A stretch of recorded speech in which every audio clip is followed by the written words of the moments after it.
Hey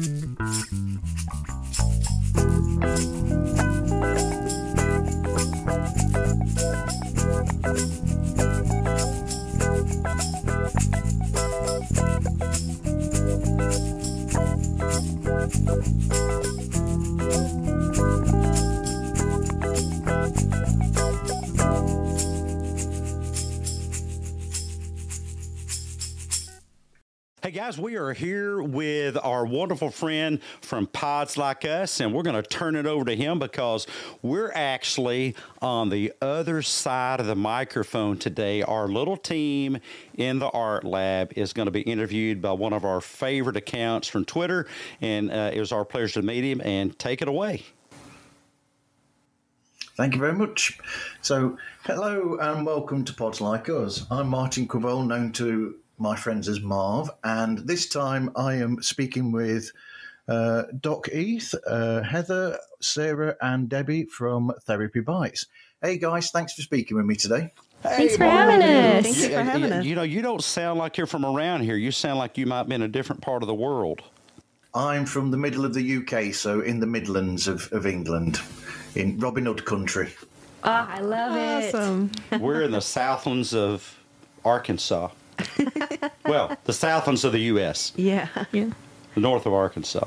Well, it looks like gorgeous weather there where you are. Oh, it's beautiful. We've had lots of storms lately, but those have cleared up, and the rain has turned the grass a beautiful emerald green, and the wind has stopped blowing all kinds of branches into the pool, so I'm ready for some sunny weather after a lot of stormy weather. Mm-hmm. Mm-hmm.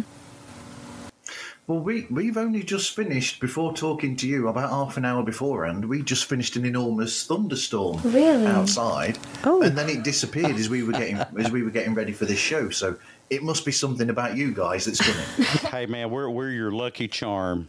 That's awesome. Oh. Everybody needs lucky charms. So what's your histories then in the world of therapy? Where does it come from? Well, I started out in therapy, in psychology, back in the early 80s, and I just fell in love with it. I was a psych tech, and I have been in psych units, thankfully not as a patient, but in psych units all over the U.S., and starting psych units and designing psych units and training staff for psych units. I spent a lot of time in geropsych, which was a very rewarding experience dealing with people at the end of the spectrum of life. There's so much knowledge there. To you podcasters out there listening, let me just say, if you can interview some people that are in their 70s, 80s, and 90s, you cannot believe the depth of knowledge that you can get on your podcast. And that's one of the things I miss the most about traveling about the U.S., doing continuous quality improvement, CQI, and quality assurance, QA, is working with people with just such a deep well of knowledge. So that was kind of my entry point. I finished an undergrad in both psychology and social work and 2 other degrees.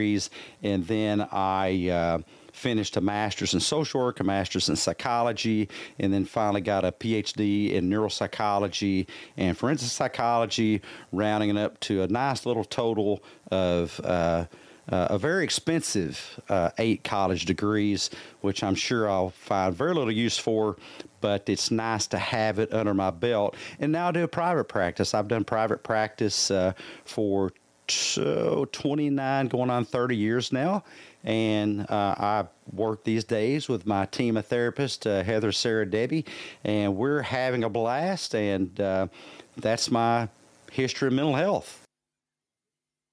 Okay. Heather?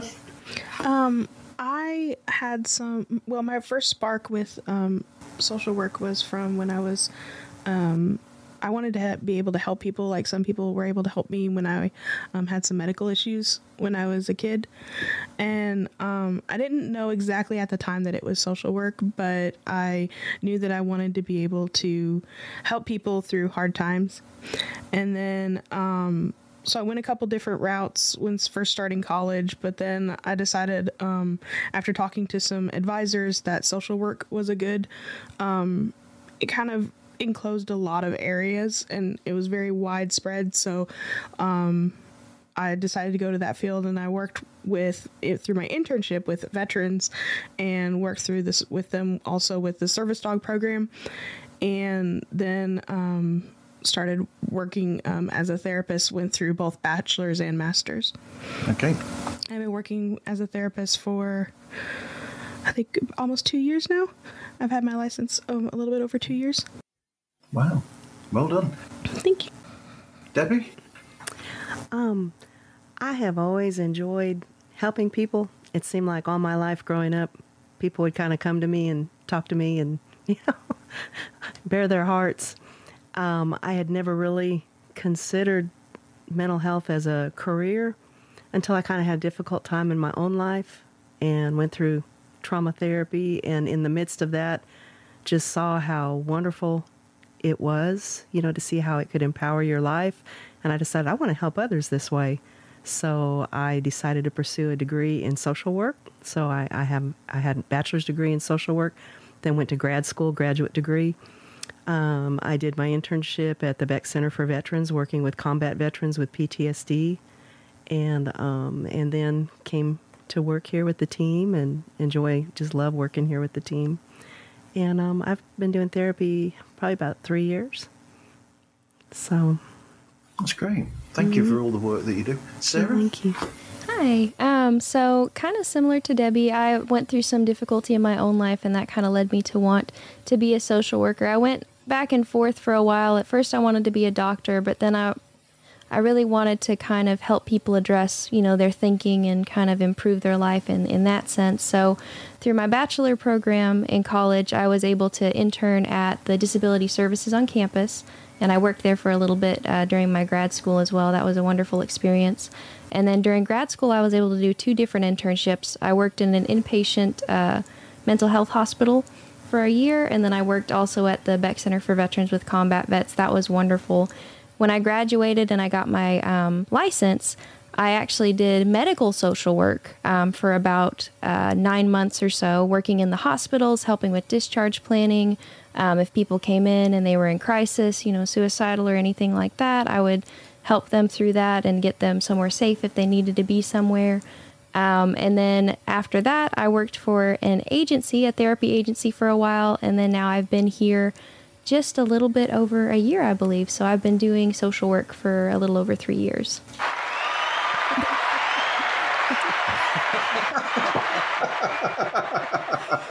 Yes, we have sound effects. Wow, no expense spared today. We do love going above and beyond. So how did you go from that then to deciding to do a podcast then to, this podcast itself? Gosh, I think it happened shortly after the mushrooms. No, I'm joking. No, They do that to you. I'm a big advocate of mushrooms, but it's not the kind you think. It's a mushroom extract, which I take 3 times a day. It really helps with processing speed as well as your immune system. But that's another advertisement for another day. That's why he's a fun guy. We thought we started getting requests from patients to share out some of the psychological information that we charge for. Yeah. And not everybody in the States can afford insurance, and therefore not everyone has the opportunity to go to therapy. And there's so much nonsense, there's so much misinformation, especially on social media out there about psychological concepts. And some of the concepts are actually kind of hard to understand, we think, and we're really trying to boil those down. I'm not sure how good a job we're doing at boiling them down sometimes. We still have folks say, gosh, you're still too much in the clouds. You need to bring it down to a shoe leather level, like my dad used to say. So I think it was in an effort to give back and to meet the request of a lot of patients that were saying, y'all don't need to sit on this information. What you're doing is valuable. And we thought, gosh, how can we do that? And we had this crazy idea of starting the podcast, which we did last October the 15th, when we recorded in a marathon recording session 6 back-to-back podcast episodes. Wow. And the first of which we've labeled appropriately something like our first ever awful, terrible podcast episode. It's not that bad. I've listened. It's not that bad. And we thankfully got some critiques for that. You know, for you podcasters listening, what is a critique? A critique is somebody who takes the time and energy to let you know that you're making a difference. Well, I think Sarah shared this with us. Doc Keith Q-tip for the day: quit taking it personally. QTIP, quit taking it personally, and reset your mind. And when you get a critic, thank your lucky stars. Be grateful for that, because as old scripture says, iron sharpens iron, and we love critics. I would buy them a latte with some mushroom extract in it. And I would give them a big hug and reach around and give them a wedgie also, just to let them know there's nothing personal. And because critics can help you sharpen what you're doing and really embiggen your brain and embiggen your efforts. And we just love critics. So we got 2 critics early on. Yep. That I think gave us a 3-star review, which I thought was very generous. You know, I really would have thought it'd been a 1-star review. I thought, gosh, you guys are just so generous, critiquing us and still giving us 2 stars that we really probably don't deserve. And we took that information and really began to hone our craft. And I still don't think that we did a great job the next few episodes, and so we honed it more. And I'll never be happy, probably, or pleased with the job we're doing, because I think it's good kind of being your own worst critic. I don't think anybody can criticize us better than we can, and yes, that's a challenge. So when I get critics on social media like Twitter, I have a whole gang of trolling Twitter or Twitter trolls. And I'm so grateful for you guys. I tell you, I really am, because I think you really, really, it's so motivating, because if you're doing something, if you never meet resistance, then you're going the wrong way. Yep. A good way to know you're going the right way is that you meet resistance. You know, the old quote in the South is, if you never meet the devil head on, you need to check your direction, make sure you're not going the wrong direction. And if you never meet a critic, you're going the wrong direction. Critics just let me know I'm doing something right. How did you come about the well? I've got show structure, but it's different according to what sort of episode that you do, because you will do the 4 heads thing where you'll just have your general discussion about specific subjects, but then you also have the interview shows as well. So, but therein, you still have these little sections in the show. How did you come about that actual structure for the show, and what sort of structure? How would you explain that structure to people? I would explain it with the words insomnia-induced delirium. That came about staying up really late at night, worrying and fretting on how to make some of our episodes stick out. Yep. And I don't know. I'm not really sure exactly where that came from. Just out of the, I mean, I wish I had a great answer for that. I just think it came out of the ether. You know, I think the wonderful thing about the human brain is that if you give it something to think about and simmer on and then just let it cook, it'll do that. Yeah. And stop trying to force yourself coming up with an answer. And so I was talking with a friend of mine about a take on Sigmund Freud And I really don't know if I came up with it or Tim came up with it. I guess I'll just give Tim credit for it. But Tim is a friend of mine that does that particular voiceover of Dr. Ima Freud Not. Yes. And I think he gave him a name and I didn't like it. And I added the Ima to it. I think he said Freud Not. And I said, let's make it Ima, as in... what do you think about that? Do you think that woo-woo psychology is on the right track? I'm afraid not. And then Tim went on a vacation because he decided to do something crazy like take a honeymoon. I don't know why people do things like that. You know, honeymoons get in the way of podcasting. Why would you do that? Well, Tim went on a honeymoon, and we needed a drop. And my other favorite guy is hanging around here somewhere. Oh, by the way, here's Dr. Ima Freud Not. He's hanging about.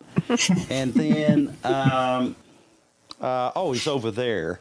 Debbie has him.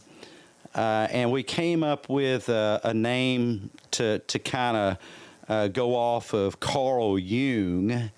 And at this point, we haven't done a drop with Carl Jung in a while. What was I calling Carl Jung? Oh, Tart. Yeah, Dr. Jung. Jung Yeah. A. Tart. Yeah, J-U-N-G, Jung A. Tart. So you say it 3 times really fast. Dr. Jung a Tart, Jung a Tart, Jung a Tart. And we just love plays on words. You know, we're just kind of silly that way. So all this stuff just comes about, I think, mainly induced by lack of sleep. And too many mushrooms. Watch out for the mushrooms. They'll get you. Oh, goodness. Steer clear of the primal screaming. I'm trying to get one in, but it's going to be forced. Yeah, we'd have to mute. We'd have to turn the gain on the mic down. I think we'd blow somebody's eardrums out. But we just thought that would add interest. Now the other drops, we have several drops. One drop is Social Media Smackdown, which is based on my own just sheer enjoyment of debating nonsense on social media. It's really quite entertaining when people say they think they've triggered me or something. And I literally read some of this stuff and there's tears of laughter running down my cheeks because I just think some of this stuff is such nonsense. And so I'll debate it. So we call that Social Media Smackdown, and we do the video where I've got the sock and boppers on and the sock and bop and robots in the background on my big screen, you know. Yep. The other one is called Sock Secrets, which is kind of an undercover thing to share some, you know, sock secrets like what's the diagnosis that every parent has? The secret diagnosis every parent has, trichotillomania. Oh. What is trichotillomania? The irresistible urge to pull your hair out. Yeah. I see that you've had that. It's follicularly challenged, I see. My brother's the same way. Yep. He's so jealous. So we do the sock secrets, and then Sarah does. Tell us about yours, Sarah. Yeah, I do creature feature. So that one's actually kind of morphed over time. If you watch some of the earlier episodes, it was just me kind of sitting in my living room with my laptop on my lap. And then after a while, I decided to make it kind of silly and fun. And so you'll see me hiding under the table, and then I'll like whip up and I've got these sunglasses on and I'm like, did you see him? Did you see him? And then it turned into more of like a reporter in kind of a Jurassic Park type of role. And that's what it is right now. So I go by Safari Sarah. And it's just a lot of fun because we have a lot of these cute little creatures that came out of, you know, Doc Keith's brain with all the mushroom coffee in it. And we wanted people to kind of know where they came from and what they stood for, because, you know, if you just see like a little ant or a little gnat holding a compass, you're going to be like, what? What is that? So we were like, you know what, let's introduce it in the episode. And it's been a lot of fun. And tell them what it stands for. Oh, yeah. An ant is an automatic negative thought, and a gnat is a negative automatic thought. Wow. And then we have different ants. We have the catastrophizing ant that has a bazooka. Yeah. We have the fairy-tailing gnat, which has a little wand. Yeah. We have the mind-reading gnat that has a the mind reading that has a little. Yeah, he's got like the zip on his head. We all did that in Justice sync. League Aquaman thing. And then we have the fortune telling that, which is the crystal ball. And of course, all these are distorted ways of thinking. So it's really just our quirky take on common psychological concepts from the field of cognitive science, specifically cognitive behavioral therapy. And I think sometimes when you have things that can be paired with like a physical like picture, like you can kind of picture it in your mind, it can almost be easier to learn it in a way, like because you've got like fun ways to remember it. True. So yeah, we have one of my favorites is the underthinking ant. You know, you hear about overthinking. I don't think that exists. Actually, I've never met someone that actually thought too much. It's the opposite, underthinking. And the underthinking ant has a big long telescope focused at the ground. Brilliant. Brilliant. This reminds me of a lot of, Dr. Seuss elements. Over here we have Spike Milligan and other people. I mean, it's got that sort of feel to it. But the thing is, I mean, the structure that you've got, it's smart because it has almost got that feel of, the old Saturday morning television shows where you'd have like the overarching main part of the show going on throughout, and then every now and again you'd have like little cartoons and then these other bits going on in between. And it's got almost that feel to it. But the way that you do it is that you don't lose track of what's going on in the main body of the show with these little incidental bits going on, because these little incidental bits like, the creature feature and all those, they're only for like short moments. So you'll keep the track of the main bit, but having these little interstitials helps to keep the show, it gives it almost a pulse in a sense and keeps it lively, and it's got a heartbeat to it that makes it, We hope so. The intent is to kind of keep things moving along and to give the audience a payoff. So you kind of have to listen through to get all the payoffs. And the drops, as we call them, are meant to be the payoffs. But the payoff is just a little bite, hence therapy bites. Just a little psychologically nutritious bite that if you stick around, there's something new every single time. We started doing this thing called a psychomalarkey scale, and I give the guest, and we could, Marv, we could do this on you just right here off the cuff, just one of the questions that we typically ask our guests, and then at the end, Dr. Ima Freud Not does what we call a psychosilly psychomalarkey scale analysis of the contributions of the guest.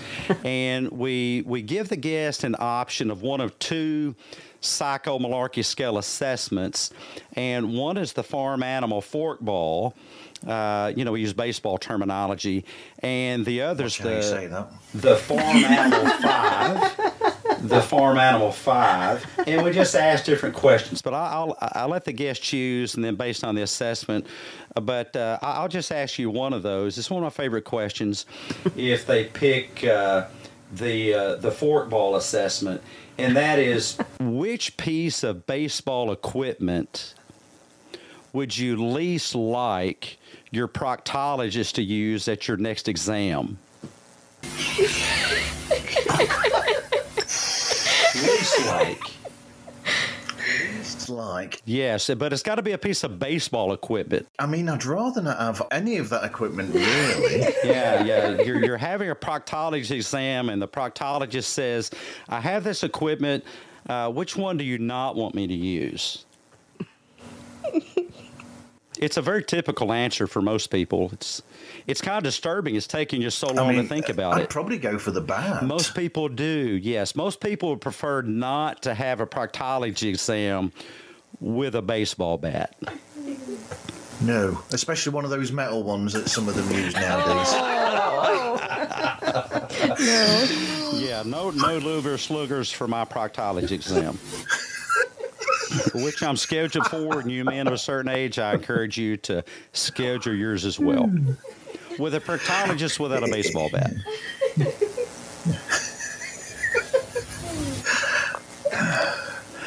I never thought I'd be talking about metal baseball bats going there. Man, this stuff is as serious as a dangling hemorrhoid, I'm telling you. Oh, dear me. This is a live stream. We're not even editing this stuff. That's kind of scary, huh? So out of the thousands of different topics that you could choose, what makes you choose those specific topics that you talk about in each episode? And then what research do you do leading up to the episodes? Well, the topics themselves, if we're just doing like an episode with the four of us, we usually either get them from if somebody has reached out to us with a question and they're like, hey, we'd really like you to cover this topic, or if it's something that we've been noticing a lot, if we've been working with people and they've got the same question over and over and over again, we're like, you know what, why don't we make a podcast episode about this and share it out that way? So not just the people that we're working with benefit from it. And then sometimes it's just something kind of off the cuff where we're like, hey, you know what? I've been thinking about this quite a bit and I'd love to make an episode about it. There's kind of multiple pools of information that we pull from. Yeah, I would encourage you podcasters out there, if you, whatever smartphone device you have, here's mine. Oh, here's my son who is grilling hamburgers, by the way. But Apple Notes. Apple Notes is my greatest podcast friend because I can, not while you're driving, be responsible. Don't do it while you're driving or operating heavy machinery or having a proctology exam. That would just be weird. But write down your ideas somewhere because here's a neuroscience thing. Not every experience becomes a memory. Thoughts are experiences that may not become a memory. Thoughts about an episode topic are experiences that may not become a memory. So write them down, and that's what I do.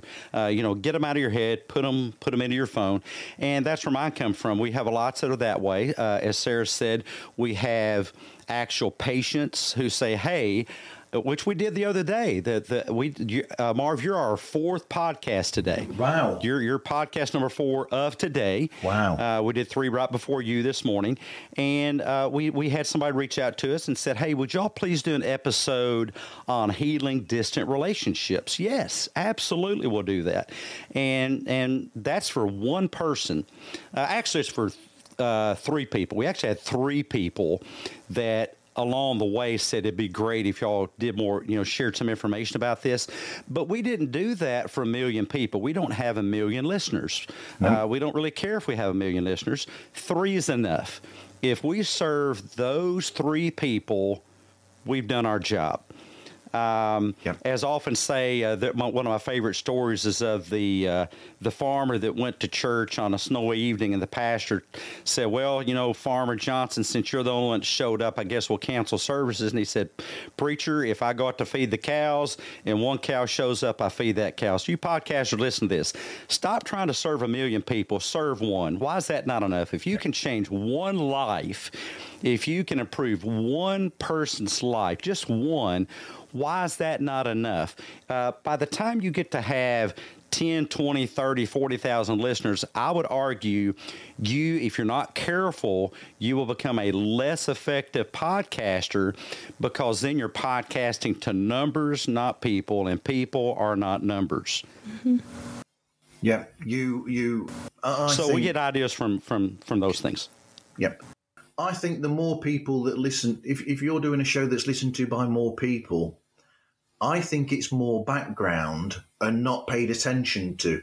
If you do a show that is essentially niche and catches that little amount of people, you're being listened to more. It's not just like something that's going on in the background. It's something that people pay attention to.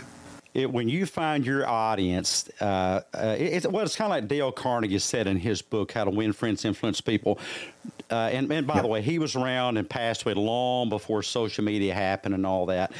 But I remember reading part of that book because it was in my dad's sock drawer. I don't know why he kept Dale Carnegie's book in the sock drawer, but I was a nosy kid and I pulled it out and read it. And it said that no man, no person has more than 2 to 3 really good friends. You just don't have time for that. Yeah. No one has 500 friends on Facebook. Those are people that click the link. That doesn't make them a friend. That makes them somebody that clicked a link on a social media account. That's not a friend. Friendship is deeper than that. So to your point, Marv, when you find your audience, and it's a small audience, then the beauty of that is you have greater depth with that smaller audience than you have with a huge audience, which probably accounts to a very shallow depth, because you can pour yourself into serving that niche, and then you're just kind of like a jigsaw puzzle piece in the mosaic of podcasting. And that's all we want to do. We're not here to try to, as they say, be Joe Rogan. I have no interest in that. We're not here to appeal to everybody. We're here to appeal and serve in the best way we know how to the small niche audience that listens to our show. And it's not for everybody, and that's okay. Yeah. I mean, one of the best things with me is when people will say to me, I listened to your show, and because of that, I found out about this other podcast who you've been having a chat with, and I've started listening to them now all the time. And that's the best thing, is that they're paying attention and being introduced to another podcast. That's the whole idea of what I'm doing, really, is to introduce people to a show that they are looking for, but in some ways they didn't know they were looking for that. Man, what a mission. That's cool. My hat's off to you. That's fantastic. That is fantastic. The other place we get our ideas is from my debates, and then also from just reviewing social media. If we see a concept that is really shared out en masse, that is inaccurate, that we think is actually harmful to people, then we tackle it. We don't shy away. We don't care who agrees with us, who doesn't agree with us. And we tackle it. We tackle it head on and without apology. And Rush Limbaugh, and you guys that don't know Rush Limbaugh, you can look him up, but and decide what you think about him. He's from a town about 2 hours north of here, Cape Girardeau, Missouri, famous broadcaster in the U.S. But Rush Limbaugh said you have a choice, and the choice is, and Sarah, the screen is off. I know, I'm the getting screen's it. off. Rush Limbaugh said that you have a choice. You can be milquetoast about something, but that's not going to work in broadcasting. And I don't think it's going to work in podcasting either. Yeah. If you're for something 100%, if you're against it 100%, no half measures, no partial measures, come at it with passion, determination, and gumption, that's a word my dad would use, without apology. If someone disagrees with you, fantastic. Again, it lets you know that you're headed in the right direction.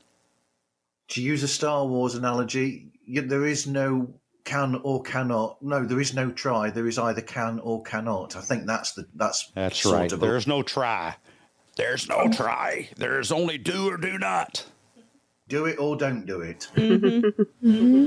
But you mentioned, by the way, Doc, you mentioned about using Apple Notes, and there's the secret behind the blog post that I do when I blog about the podcast to listen to. I'm screaming at my my phone using, the Apple, AI. I'm not going to shout it now. You'll never shut the thing up. But yeah, the amount of trouble I had trying to say the phrase I can't even say it. Catastrophizing. Oh yeah, and it was like coming up with so many different options. I wish I'd have kept those options in the blog post, actually, because that would have been humorous to see what it was putting forward. But so yeah, we both use Apple Notes. And catastrophization. Mm-hmm. Yeah, that's it. Catastrophize and catastrophization. There is a scale. We call it the catastrophization scale. And once you're able to determine in your life what's a true level 10, then you'll see that most things are a 1 or maybe a 0.1. Because few things in life rise to level 10, but you run into people that catastrophize all the time. My last 2 podcasts for a podcast I do called Executive Espresso, caffeinated conversations with Dr. Heath on business life and relationship success. They just, I don't know, I had technology, by the way, technological difficulties. Scar Hulk from Hulk and the Agents of Smash used to say that, by the way. And I thought about stopping the feed, but I didn't. I just problem solved and fixed it and moved on. And it's life. And I think that we live in a world that is so weary with overproduced, Hollywoodized, just fakery and fairy tales that people are really hungry for something that's real. And I think that's the value that podcasting brings if we'll let it. It's something that's real. Absolutely. So, therapy tales. I love the episodes where you will discuss therapy or incidents with therapy where people have been for therapy and they've been given wrong advice, maybe. Yeah, we're full of those. Debbie, what's one of those that you said that you heard? And then there's that account, what's it called? Therapists Who Rock, that is just a wealth of bad information. Yeah, I think one that I've heard more than once is people coming to me that have experienced trauma and want to do trauma work, and they've been told over and over, well, the thing to do is to avoid it. Write it in a book, close the book, put it on the shelf, and avoid it, and go get your marijuana prescription card and do hot yoga, and you'll be good. And actually, avoiding is the worst thing to do. Avoiding keeps it going. They left out the mushrooms, though. Yeah, they didn't talk about. I haven't had anybody talk about mushrooms. Well, you find that you avoid things, you'll find that it actually makes it worse because it builds it up almost. It's almost like avoiding it is feeding it. It's like a beast that if you keep avoiding, it's feeding on that avoidance when eventually it will come out even bigger and cause even more catastrophization. Good job. Yeah. That's good. Yep. You're right. A little neuroscience there is people don't understand about avoidance is that you can't avoid accidentally. Avoidance is really an intentional thing. And when you intentionally do something, the brain reads that as necessary. In other words, the doing of a thing is telling my brain this is a valuable thing to do. Then that could be eating a case of honey buns all day long. It could be, I don't know, drinking too much. I mean, it could be anything, literally anything. But when you avoid, you're telling your brain that the thing I'm avoiding is important because you're focusing on it. And if that is a difficult emotion, such as, anger or irritation or even anxiety, which I struggle with, really high levels of anxiety younger. And of course, like most people, I still struggle with it. I also struggle with lots of episodes of panic, which, by the way, I don't call panic attacks because there's nothing attacking me. That just makes matters worse in my brain, telling myself that something's attacking me. The more you focus on avoiding an emotion, the more your brain's going to create of it eventually long term. The better choice is what? Avoiding. Avoid avoiding. Yes. Embrace it instead. Yep. Because I know I was saying to somebody else who was, do you know what? I wish I'd taken the name. But we were talking earlier on because I was explaining that I was chatting to yourselves. And I was saying how I have this thing that if there's an overarching problem in life that gets discussed before I try to go to sleep, I find it difficult then to sleep on that. I find that I have to, inside my own head, I have to work out how am I going to get around this problem. And then once I've got round that, then I'm calm and able to go to sleep. It's because I've come up with an idea of how to sort that problem out. Yes, exactly. And remember, as we're saying, the Art Lab, and what does the Art Lab stand for? We call this the Art Lab Studio. Can you put it up there where I can do a live feed on my camera, Sarah, and I can show everybody our our little gear setup. We used to do this very readily and handedly, but I am. Let's see. Have to put it on your camera. What should I click on? Probably your camera. It looked impressive, what I just saw. Well, I'll try to figure that out. This is called the Art Lab Studio, that stands for Accurate Realistic Thoughts, Life Affirming Beliefs. We try to be clever calling it the Art Lab. There's an art of living, and it is accurate, realistic thoughts. But a good way to think of that is that the brain creates thoughts the way blizzards create snowflakes. It's just what the brain does. Oh. Just because the brain creates a thought doesn't mean it's an accurate or realistic or healthy thought. So what you can do, Marv, or anybody else listening, is you can write all those thoughts out on a sheet of paper, arrange them in order of most likely. It's called the law of parsimony. All things being equal, the simplest explanation is usually the most accurate. So get them out of your head on a sheet of paper. Allow yourself to consider other things. Don't underthink it, meaning don't ignore other important ways of thinking. Entertain all of them, but ask yourself, which one of these thoughts is the pathway that leads my life in the direction which is healthy for me? Which one? And you have many options. And there's always the possibility as well that if you are in a situation where you are thinking about these things and it's just too much and you just can't quite, there's nothing wrong with just nipping to get yourself a drink and then sit down with a drink, which will relax you and make it easier for you to work these things out, maybe. Well, maybe. Or you could do something that's readily available and free, cheaper, not harmful at all, and that is breathe. Because a lot of times we really forget to breathe. If you watch your puppy dog, if there's something that your puppy dog perceives as a danger, what will it do? It will hold its breath. If you catch yourself in the middle of catastrophizing, you'll notice that you're breathing much more shallow.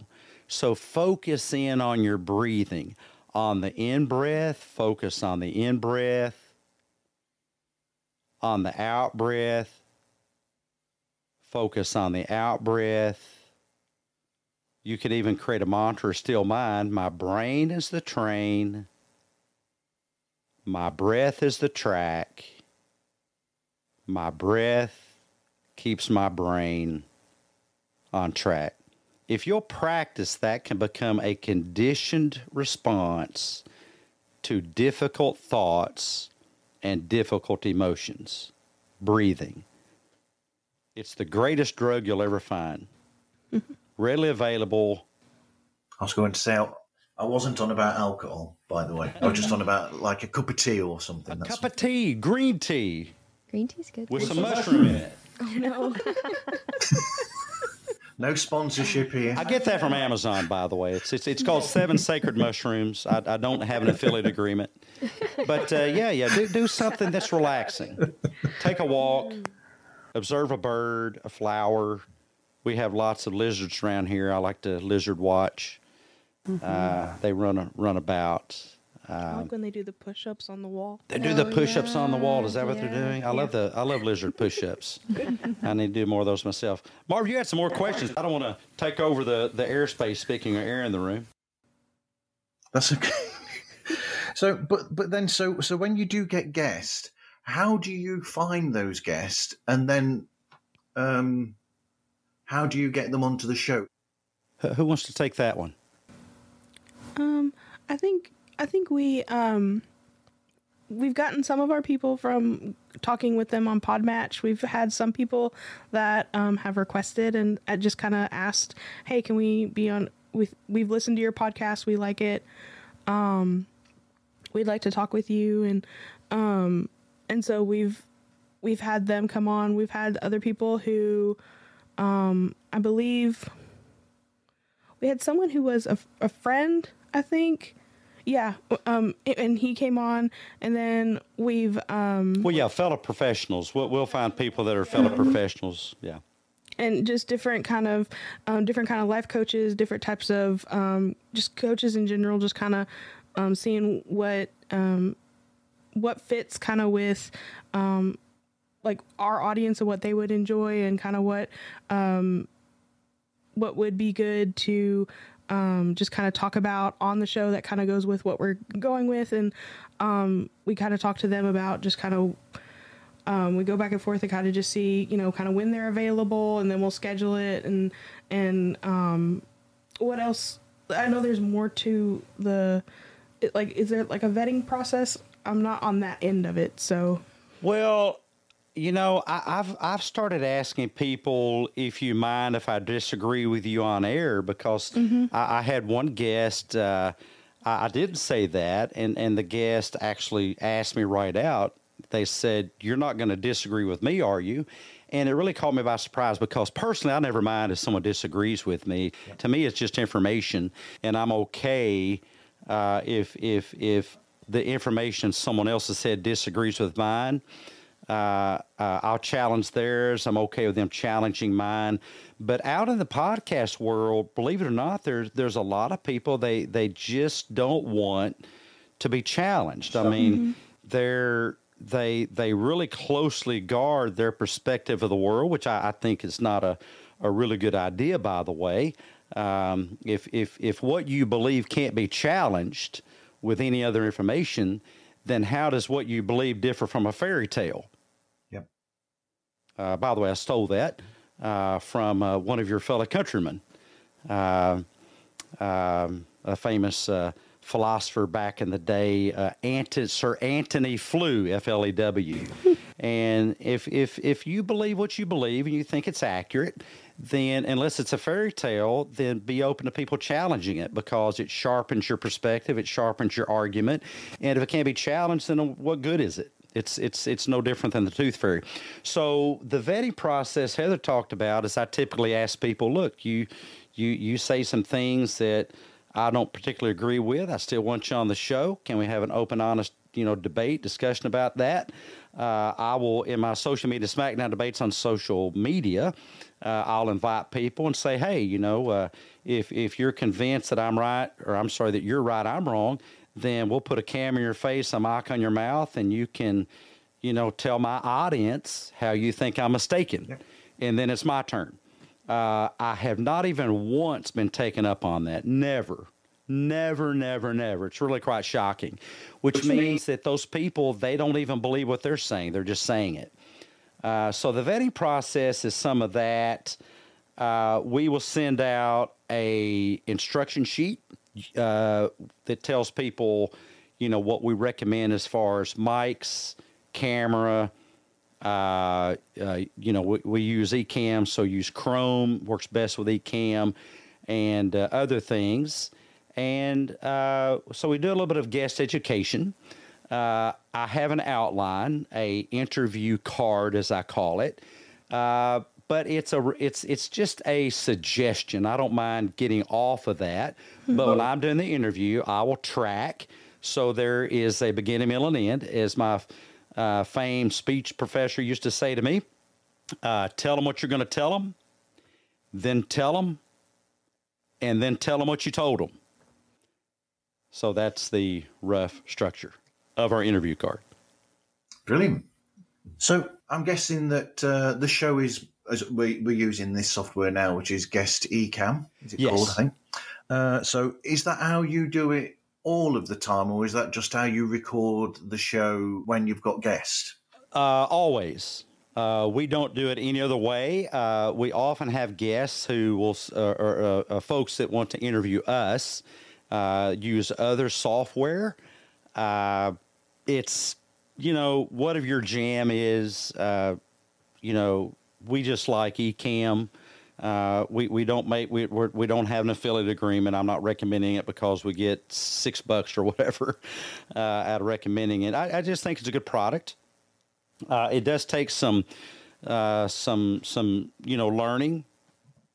There's a bit of a learning curve, but that's okay. By the way, learning new things helps make your brain more resilient to cognitive decline later in life. Learn new things. Yep. And it has lots and lots of features. Before we went live, I'd already said to you that was one of the good things about the show that I do, is that initially it was Heather who asked me about, who was saying this about it, And I said that I started by initially looking at shows that I was already listening to personally, and I was sort of like listening to similar type of shows.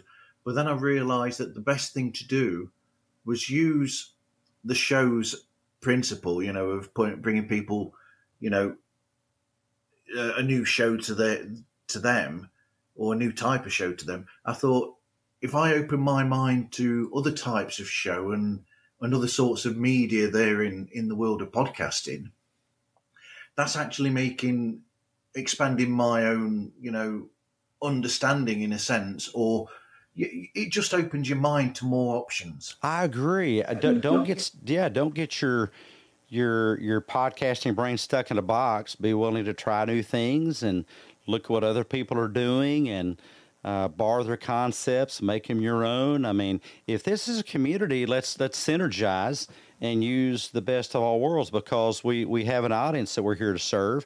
And so if we're cooking up something in the Therapy Bites kitchen that works well, we're glad to serve it up for you guys. And if there's anybody out there that wants to interview us, we're glad to do that. And you can use our setup, our software to do it. We'll send you a link, and the show is yours. And once it's recorded, we'll send you the files, and you can chop them up however you want, share them out on social media, send it back to us. We'll do the same. I think we should be there to support each other. Mm-hmm. Me too. And I like this format. I love that. I even like the look of the layout of the screen as well. That was it Sarah set this layout? That's all Sarah. Yeah. We'll have to get her some bonus mushrooms. Oh, no. Level up. She might not be able to control it if she has too many. Dare I say, been there, done that. Yeah, who is that blue guy? Oh, Who is yeah. that blue guy? So he is actually the psychology symbol. So if you look at, I don't have a picture of it right now, but if you look at the psychology symbol on really anywhere you see anything about psychology, it's got like the two forks like this. So we just made him a little noodly guy so he can do all sorts of stuff. But he's sitting on the couch, and we're beneath the couch. So there's all four of our heads beneath the couch, and then if we have a guest, we put them. Oh, hang on, there it is. All right. There it is, the psychology symbol. Yeah, we just the blue guy is. Here's your other big word for the day: an anthropomorphized. Say that 10 times real fast. An anthropomorphized version of the psychology symbol, because to me that looked like arms. And I had a buddy of mine, also from the UK. Yep. The great Phil Gormley, who I've worked with for 17, 18 years now on different projects, brought Psy Guy, as he came to be called, brought Psy Guy to life by making him look more human. And he started out blind because the point was we think that the world of psychology has a blindness to things that ought not, a blindness to what it does to people when you label them with a diagnosis.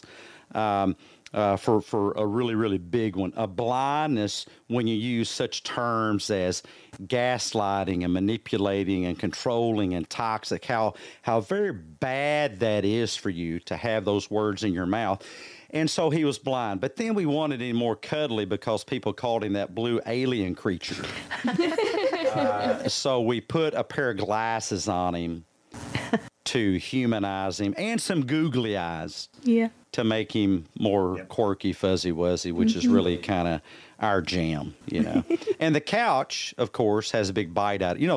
The symbolic therapy couch, and we put it where there's a bite out of it. Oh yeah. Hence therapy bites, and we put our little emoji heads under it because we're coming out from under the couch. We're out of the couch, out from under the couch. We're from the deep, dark recesses of the therapy couch. Now you can have that thought while you're there listening on your couch in pitch blackness to this show. They are all under your couch. With mushroom coffee. We're nipping at the heels of Psychomalarkey. Social media is psychomalarkey. It's like, come under the couch. We have mushrooms. Do you edit the shows together? I mean, yeah. When actually, that's interesting, Marv. So I can't believe I'm actually congratulating myself for this. So when you do the chats with people, is that done in one stream, and then you edit in the sections in between and break it up, and then do it that way? We have 5 podcasts a week. Yep. On Tuesdays, we either record a interview episode, which is a long form hour up to hour and a half, or as we did today, we do a short form team episode with just the 4 of us covering a topic. And that is both of those, either interview or just the team episode, are recorded and then edited to get the best possible sound. We want to put our best foot forward. Best sound, best audio, visuals forward in that. But then on Tuesday evenings, like tonight, I will do a live stream, unedited, Jeopardy-style psychological game show patterned after Jeopardy. Wow. Where I tackle in 18 to 20 minutes some psychology questions that people have sent us. And I say the answers, and the audience tries to come up with the questions, and they win we call them Psy-Coins, PCs, Psy-Coins that they can get, they can redeem, add up, collect to get merchandise for free from the Therapy Bite store. I do that Tuesday, Thursday.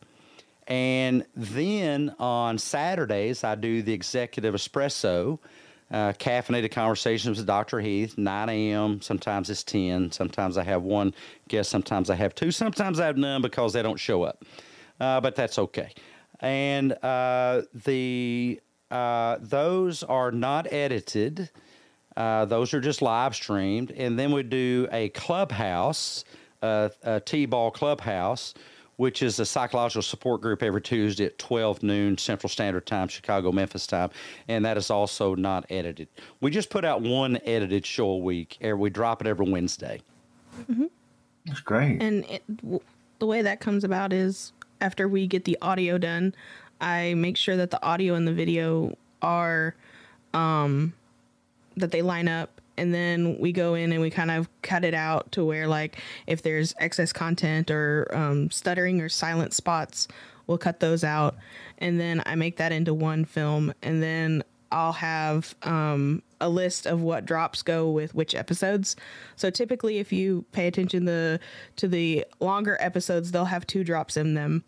And they'll alternate each time. And then the short form episodes will have 1 drop in them. And it's the same every time. Well, the short form is the Fresh from the Therapy Couch. We share a story that someone has said, I want others to learn from my experience. Yep. And they have given us permission to share out that story. Mm-hmm. And then in the longer episodes, we'll have the 2 drops, which alternate between, we'll have one episode that has the social media smackdown and the couch crumb quote. And then we'll have the other ones that have the creature feature and psych secrets. And then what I do is I'll kind of see where the middle of the episode is. I'll chop it, and then I'll put in the music and videos and different drops, and then I'll smush it all together and put in transitions and stuff like that. And I want to encourage you guys, you podcasters, give us your feedback on our outro. We put a lot of work into coming up with a cool, quirky, snarky outro. And we've been told, I don't know, I don't want to brag on ourselves, but I think it worked out pretty good. Heather does a great job on editing. Always. Debbie jumps in and helps her. Sarah, we all kind of have our little parts we play in this jigsaw puzzle of our podcast adventure. That's great. So, logo and music. So, have you got any episodes? I mean, you put out a lot of episodes. So, are there any that really, really stand out to you? Ooh. Sarah. I think Debbie and I might pick the same one, but I'll go ahead with it. I really enjoyed the Kim Sorrell episode. Yeah. What was that about? That was about Love Is. She wrote the book Love Is. Her husband, Wow. she and her husband both got cancer diagnoses within, what was it, just a couple months of each other, and her husband didn't make it.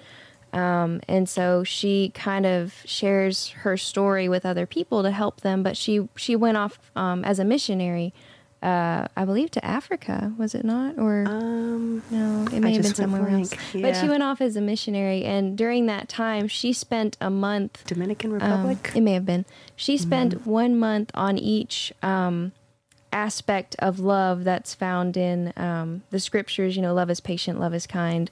It does not envy, it does not boast. She spent 1 month on each one of those. So her first chapter of her book is Love is Patient, and she just explores that in ways that you never really would imagine. But through that interview, she shared all of that information with us. I encourage y'all to go listen to it. It's really good. But it kind of makes you think, you know, maybe the things in my life aren't as bad as I think they are. And I wish I could handle things as well as she's handled them. But she's very inspirational in that episode. I think one of my favorites was my Executive Espresso with Dr. Jeremy Sherman, who does research and has written books on, his words, not mine, effectively dealing with assholes. We need to read that book. Everybody needs to read that. And by the way, if you go through your day, if everybody you meet is an asshole, you need to stop and ask yourself, maybe you're the asshole.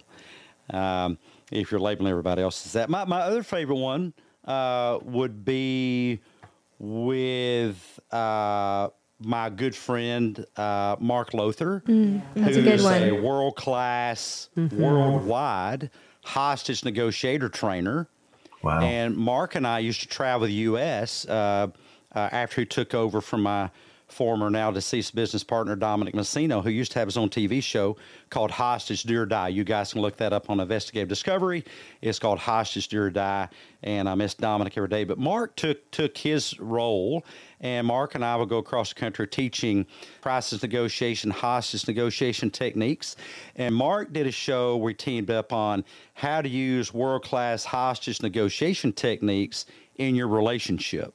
And that turned out to be a really great. That was I liked that episode. So many good ones, really. Roman Prokop was Roman Yes. Prokopich, Yes. the Roman's Road to Resilience. Roman is a awesome. Ukrainian. well, he comes from Ukraine, and he has adopted over his life, I don't know, 50 kids or something like that. He is a foster parent and is just changing the world and has an incredible story of his leaving the Ukraine and coming to the U.S. And he's also a podcaster. And so look up Roman and our episode with Roman called The Roman's Road to Resilience, which, of course, is about something that is in very short supply in our country of very spoiled people, resilience. Heather, you got a favorite? Oh, there's so many. One that I really enjoyed was Kim Sorrell's, and then also I'm trying to remember the name. What's it about? It was the gentleman who had cancer. Was it Bob De Pasquale? Yes, he was awesome. That one too. Yes. Amazing episode. Bob's That an was- amazing guy. Yes, He is. that was another one that was. By the way, if you're on our show, we'll have to do one for you. We'll have to get a graphic and do a graphic because we, if you're a guest on our show, we make a graphic and put your memoji head on a yoga body on a cup and a T-shirt. Probably the only time you'll see my head on top of a yoga body. We'll put you in I don't know, we'll have to pick the proper yoga pose. But you can look at our Shopify store at all the different yoga poses. And Yeah. We'll do you a graphics, and so you can get your own mug from the Therapy Bite shop. We'll give you a coupon or something. All you gotta do. Well, yeah, we give our guests a free mug and a free T-shirt for being on the show. Do you know, I'm going to go off on something else now, just very quickly, just say something. So before we, I mean, well, we are going to go for top tips for self-care anyway. So in a sense, this sort of fits. So when I had my chat with Chris from Walking Tall, we were talking about, how people, when they go through, I'm sorry, I'm getting very serious now. Sorry. It's okay. We were talking about when people go through a traumatic experience and dealing with those sorts of things and how that can, I mean, obviously, understandably, it can cause a lot of problems, mentally with people. And I was saying in that, through my own experience when I was abused in childhood, I was saying that a lot of problems that these people have, they'll have dreams. You will have dreams about these things.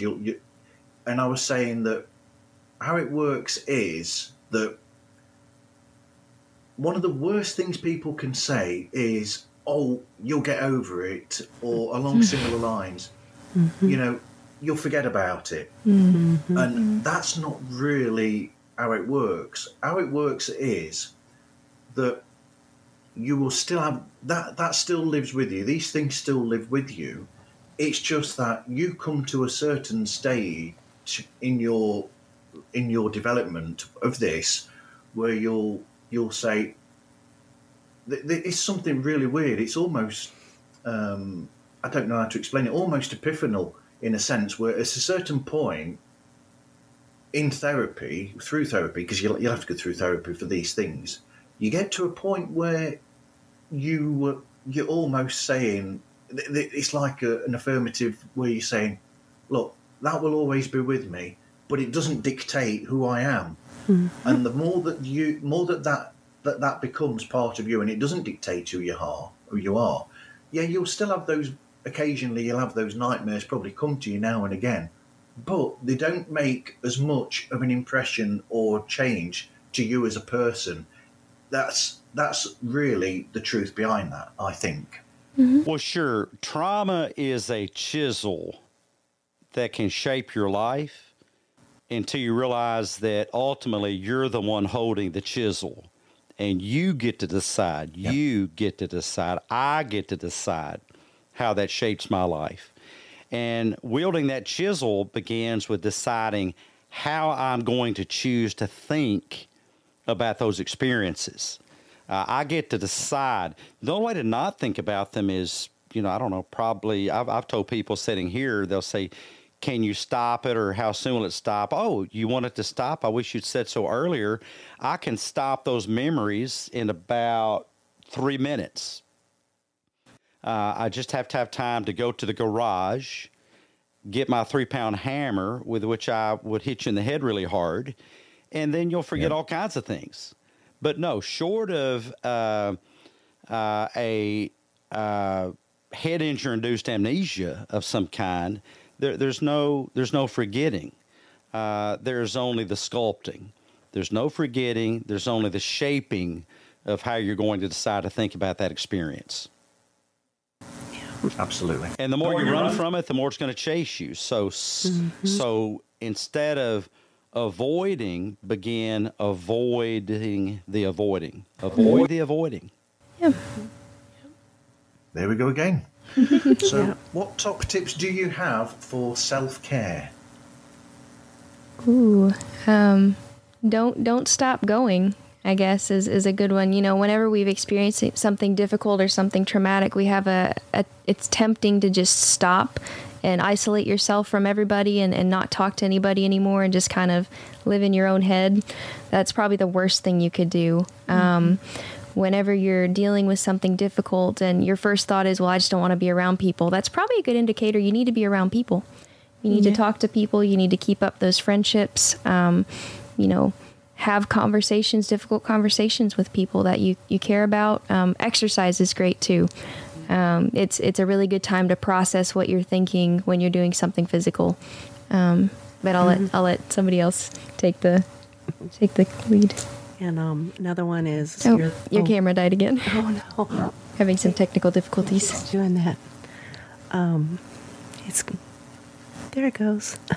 We'll give it just a second. Another one is your thinking. Think about your thinking and make sure that you're thinking healthy, accurate thoughts. And and, identify the unhealthy thoughts and restructure them to something that, is more helpful and healthier. So I think our thoughts have a lot to do with our self-care. Everything. It's if it's what kind of pathway in life do I want to build? Do I want to carve? And my thoughts do that. Mm-hmm. The question is not what am I thinking, but what thoughts serve my life the best. Mm-hmm.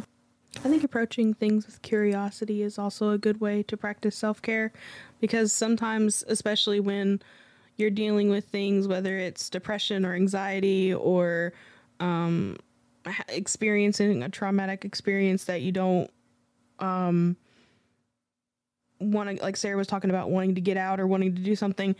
And so like something comes up, and whether it's a conversation or hanging out with friends or just going to the store, doing, just everything, like day-to-day things, it could, approaching it with a mindset of, oh, I've got to go to the store. This is going to be a drag. I don't want to get out. I don't want to do anything. I'd much rather just stay in bed. It's like approaching it with that kind of mindset. Of course, you're going to have a horrible time. It's not going to be an enjoyable experience. But if you approach it with the mindset of, I wonder if I'll see anybody today, or I wonder if, I wonder if they replaced that street light on, that street on the way there. I wonder if that's been fixed, or if it's still glitching out, or, just kind of approaching things, even conversations. If you have a conversation coming up with someone that's not, maybe it could be like a difficult conversation, just like, I wonder what outcomes could come from this. Just approaching it with an attitude of curiosity rather than like dread and kind of like judgment. Yeah, thank you. You're welcome. It can be a real big help with moving forward and actually shifting, like Mom was talking about, or like Debbie was talking about, shifting your mindset to a better perspective and kind of a more healthy perspective. Sarah? Well, kind of going off what I said before, we don't want to isolate, but also, we've talked about there's 6 areas here. Let me switch this. There's 6 areas of self-care. So there is social, cognitive, emotional, occupational, physical, and spiritual. And we've covered some of those already, actually. But for occupational, sometimes just getting out and doing your job can be difficult in the morning, especially if you've been through something traumatic or difficult. But we also have to remember we get to decide what value we give things. Mm-hmm. So if I, like Heather said, if I decide to get up and think, oh my gosh, I got to go to work again, this is going to be horrible. I wish I could just skip. Maybe I'll take a sick day, all that kind of stuff. Instead, try to look at it as, I get another opportunity to do something today, whether it's something that I love or just something that's going to help me stay in my home, put food on the table. I get to do something meaningful today. So I'm going to do everything that I can in my power to do it to the best of my ability. And if those difficult, unhealthy thoughts come up, I'm not going to try to push them out of my head and avoid them. I'm going to actually think through them and decide, what, there's a better way. There's a more beneficial way for me to look at this. And usually the healthiest things that we do are the hardest things that we do. Becoming healthy is not an easy task. Doc? I would say the best thing that I did when one of the traumas I went through was my dad was killed in a work-related accident, was I didn't change anything. Everything I was doing, I kept on doing, the healthy stuff. So stop stopping. Remember that the total number of people who have ever lived on the planet is estimated to be about 100 billion.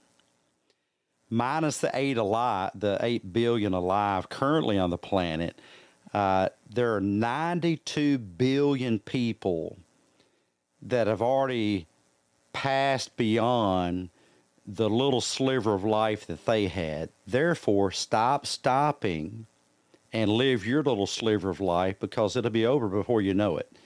And so keep going. I love the the Walt Disney quote. I've said it so much I should be able to have it memorized. But around here, Walt Disney said, however, we don't look backwards for very long. We keep moving forward, opening up new doors, doing new things, and curiosity keeps us leading down new paths.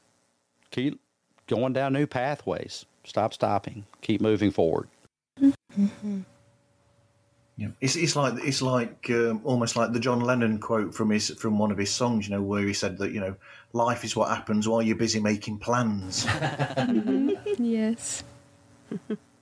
So, what advice would you give to people then if they wanted to start their own podcast? I think I could choose the camera. It's not showing up. I think we're having Debbie's some camera is... technological difficulties. I would say that's one. Get ready for the technological difficulties. Yes. Mm-hmm. Don't catastrophize the technological difficulties. Another motto of mine is everything is figure-outable. Yep. Everything is figure-outable. Do your podcast with one person in mind. And realize the value if you only ever serve that one person and realize that's enough. That's what I would recommend. What about you guys? What are some top tips? Well, we're working in the background on Debbie's camera, which has decided to take a nap. And I think another good way to look at it, too, is to have fun with it. If you look at it as a way of just... it's, you know, one more thing to do, or there's a lot involved, and, you know, break it down into little pieces and have fun with it, because it is a fun experience, being able to, you know, talk to people, whether you're doing it for, just to make people laugh with comedy, or you're sharing your experiences, or having just to sit down with friends, or, you know, telling stories, or whatever you're wanting to do with it.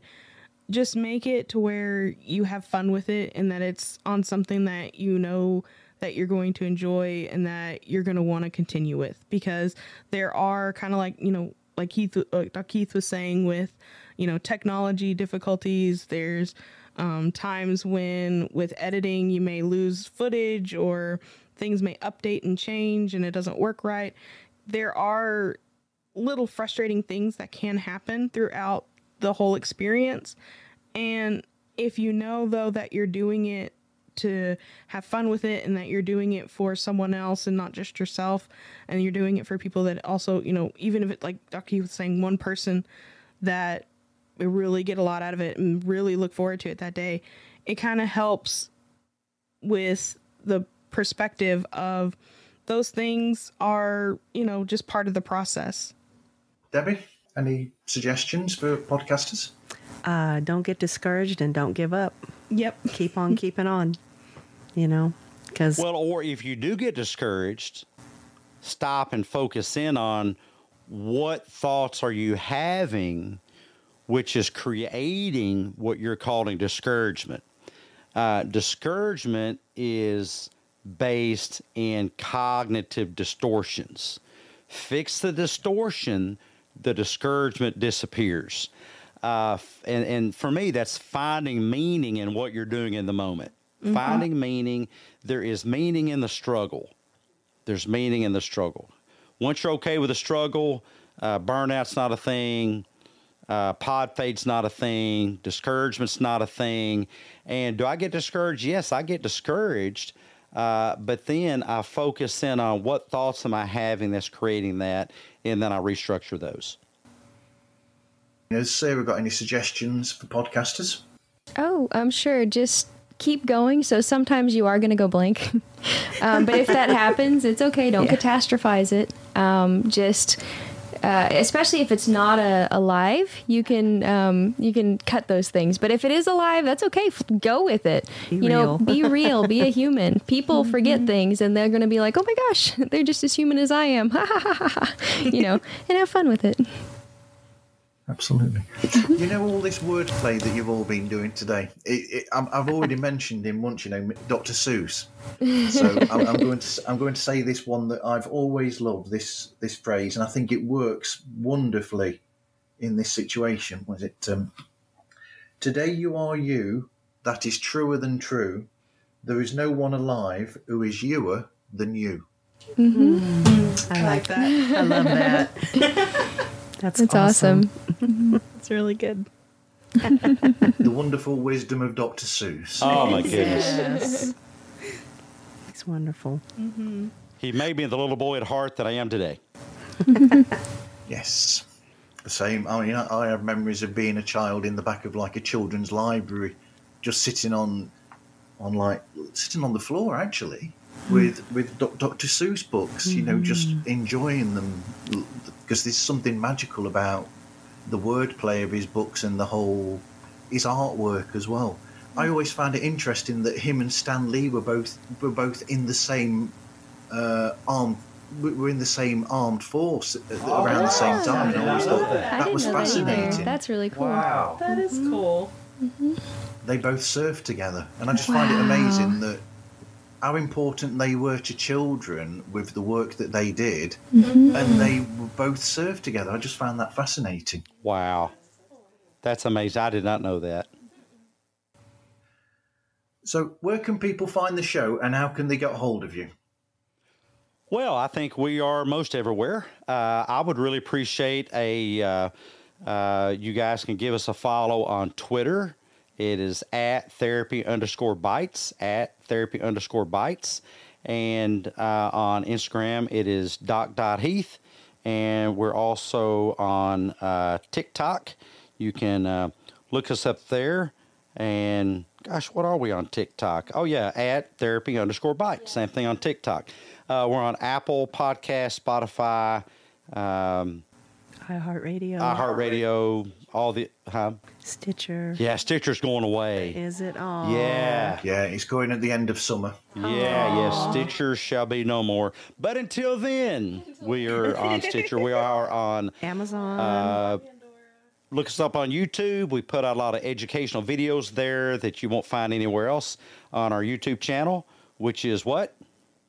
At Therapy Bites. But we're also Therapy Bites Art Lab. So And look us up on there. If you have educational videos you'd like for us to produce, let us know something you want to learn.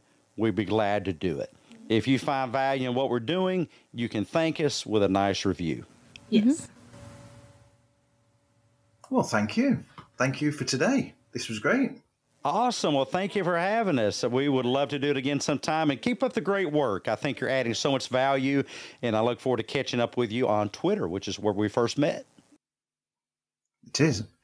Anyway, you can find Pods Like Us on, Instagram, TikTok, Twitter, and Facebook, and we're available through podslikeus@gmail.com. Anyway, thank you everyone for listening, and hope you listen again to another episode of Pods Like Us. Thanks. Bye-bye, everybody. thank you.